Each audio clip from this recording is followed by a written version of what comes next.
સારોલી બબાલમાં ટ્રાન્સપોર્ટના પ્રમુખ યુવરાજભાઈએ ટ્રાન્સપોર્ટ બંધ કરવાની આપી ચીમકી। સારોલી બબાલના સીસીટીવી આવ્યા સામે સુરક્ષાના સારોલી વિસ્તારમાં માથાભારે ઇસમોનો આતંક। ડીકે ટ્રાન્સપોર્ટના ગોડાઉનમાં અસામાજિક તત્વો દ્વારા ઘૂસીને 3 ઇસમને ઢોરમાર મારવામાં આવ્યો। સલમાન સહિત 2 ઇસમોને ઢોરમાર મારવામાં આવ્યો। સલમાનને માથાના ભાગે મારતા ગંભીર ઇજાઓ થઈ હતી। સમગ્ર ઘટનાના સીસીટીવી આવ્યા સામે। जी आपનું નામ? हाँ, हूँ युवराज देसले, प्रमुख सूरत टेक्सटाइल गुड ट्रांसपोर्ट एसोसिएशन सूरत। જયેશભાઈ, કાલે એક બનાવ બન્યો કે જગ્યા કઈ હતી ને શાનો બનાવ હતો? આજે આપણે જ્યાં ભેગા છે આ ડીકે ટ્રાન્સપોર્ટ છે અહીંયા, ત્યાં મતલબમાં જે અમુક લારીવાળાઓ અહીંયા માલ બુક કરવા માટે આવે છે। એક જગ્યા કઈ વિસ્તારમાં આવેલી છે? સારોલી વિસ્તારમાં અહીંયા। શું બનાવ બન્યો હતો? અને કાલે 3:30 થી 4 ની વચ્ચે ટેમ્પાવાળાઓ જે માલ લઈને અહીંયા ટ્રાન્સપોર્ટમાં નાખે છે એમનો રોજનો કાર્યક્રમ હોય છે। અને ત્યાં મને એવા જાણવા મળ્યું છે મેનેજર સાહેબના થ્રુ કે ત્યાં એક માણસના પગને કંઈક મતલબ ભાંગેલો હતો। એમાં ત્યાં આ સૂતા હતા એટલે વખતમાં એક ટેમ્પાવાળા જે પાર્સલ લઈને આવ્યો ને એમના પગને મતલબમાં ત્યાં માથે મૂકી દીધું, બરાબર છે। એને વાગ્યા પછી જ આ જરાક બબાલ થઈ હતી, પણ વધારે મતલબમાં એને માણસો બોલાવી લીધા, 14 થી 15 20 માણસો બોલાવીને પછી બબાલ કરેલી છે અને લગભગ 4 જણાને ઇન્જુરી થઈ છે। આજે બી તમે જોઈ શકો છો કિરણ હોસ્પિટલમાં ત્યાં એક મતલબમાં સિરિયસ છે વ્યક્તિ અને આઈસીયુમાં છે અને અહીંયા કંઈક હાથ પગ બી ભાંગી કાઢ્યા છે। અને અમે લગભગ પોલીસને આ બાબતમાં જાણ બી કરેલી છે કિરણ હોસ્પિટલમાંથી।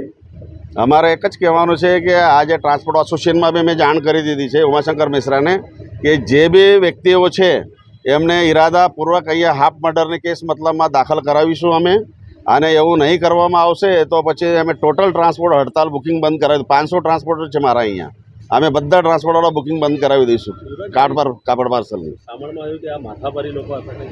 એ કઈ હોઈ શકે મતલબમાં કેમ કેવું છે એમને એવા હથિયાર જેવા તમે લઈને ચાલો છો, સળિયા હોય, બરાબર દંડાઓ હોય, એ રાખવાનું કોને મતલબ અહીંયા છે?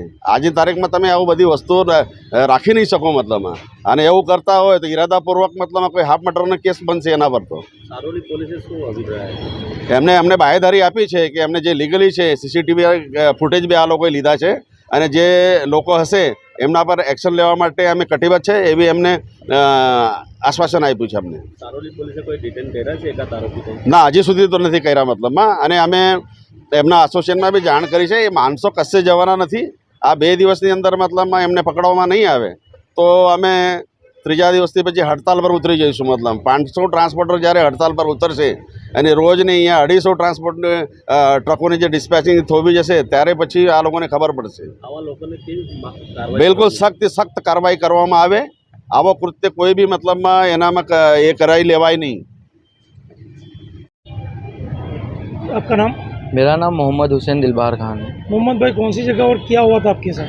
सारोली में सर एक्चुअली दोपहर के 3:30 से 4 बजे के बीच में यहाँ पे कुछ पंडित पार्सल डालने आए थे और उस दरमियान पावर पे पार्सल लगने के बाद में इन लोग ने गाली गलौज चालू कर दी और उसके बाद में चिल्लाना चालू कर दिया और हम लोग ने जाके सब चीज़ सही भी करवाई, फिर भी इन लोगों ने गाली गलौज करते करते हाथ उठाना चालू कर दिया। वो चीज़ सब सॉल्व हो गई, आखिरी में उन लोग चले भी गए और फिर बाद में रिटर्न आते हैं, कोई डंडा लेके आया, कोई टामी लेके आया, कोई जेग लेके आया, सब लोगों ने मारे। 12 से 15 लोग थे जिनने मारे और मारने के बाद तुरंत भाग गए, कोई वहाँ पे रुका नहीं। और एक भाई है जिनके सर पे लगी है और मेरे छोटे भाई के पीठ पे लगी है और मेरे हाथ पे लग गई है। कितने लोग थे? 15 लोग से ज़्यादा ही थे। अब वो मार रहे थे तो उस समय मैंने देख नहीं पाया कौन कौन था। पुलिस फरियाद करी? हाँ, किया हुआ FIR। क्या चाहते हो आप? हमें न्याय चाहिए सर।